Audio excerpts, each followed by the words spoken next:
Sit. Good. I always have him sit before I put him in the crate. And then I lean forward, open the door, and he needs to stay seated. Make sure you're not restraining him. Make sure you're keeping it loose.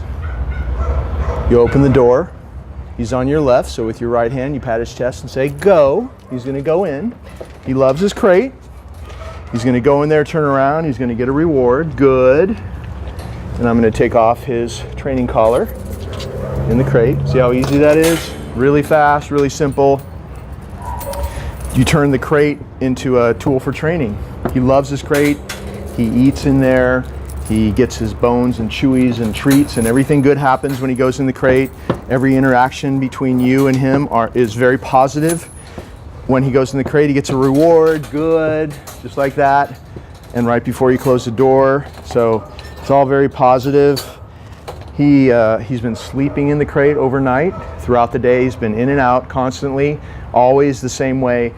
Sitting, go, letting him out, the way I'm about to show you.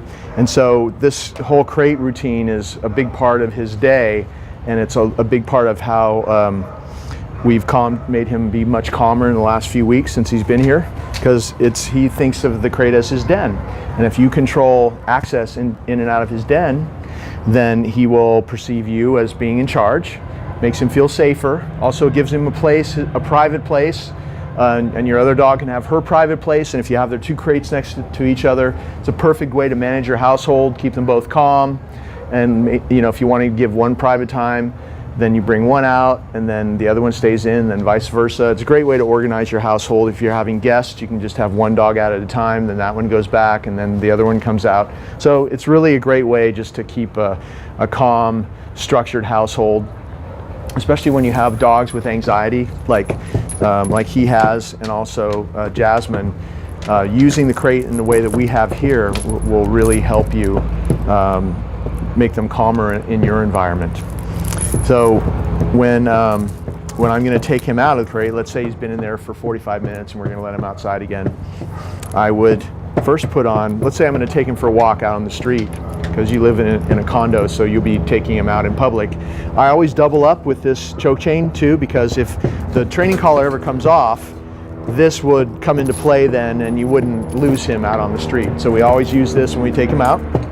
And so the first thing I do when I open the door, and see how he's waiting? If he waits, good, he gets a reward. If he ever tries to come out before you allow him to come out, you just do a little token slam like that and say no. He knows what that means. So make sure that he really waits. Good, if he waits, he gets a reward. And the way I put on this choke chain is I just put my hand through it like this. He takes a little treat and I draw it over his head that way. That way you avoid all that when you're trying to put it on him, all the ducking and that kind of stuff that happens with a lot of dogs when you're trying to put a collar on them. And then the second one to go on is the little prong collar, and you attach the leash to this funny looking buckle. The perfectly round buckle is just a spacer, so you leave that one alone. Make sure it's not twisted. So it's already hooked up to the leash, and you reach in, and remember the prong collar goes right below the ears. It's the collar that's the highest one up. All the other collars are down below. His collar with the tags and the choke chain are down below the prong collar. And then you just make sure that the leash is also attached to the choke chain, so you're doubled up on the choke chain as well in case the prong collar ever comes off. Then that's your safety and you don't lose him out on the street. And then what I've been doing is this little exercise where the door's open, I'll stand up, and if he waits, good, he gets a reward. But you're also there if he tries to come out, no, you just do that too, and he knows what that means. So you can even step back like this and reward him. Good. When you're controlling this major boundary of his den, it makes you the important one. It's just another way that we show him through all these different things we're doing with the training that you're in charge. So it's really important to do this. And then when you're going to allow him out, just pat your leg and say, okay, and he'll come out. And I always make sure the doors to the crates are closed. So once you take him out, make sure it's closed. That way the other dog can't get in.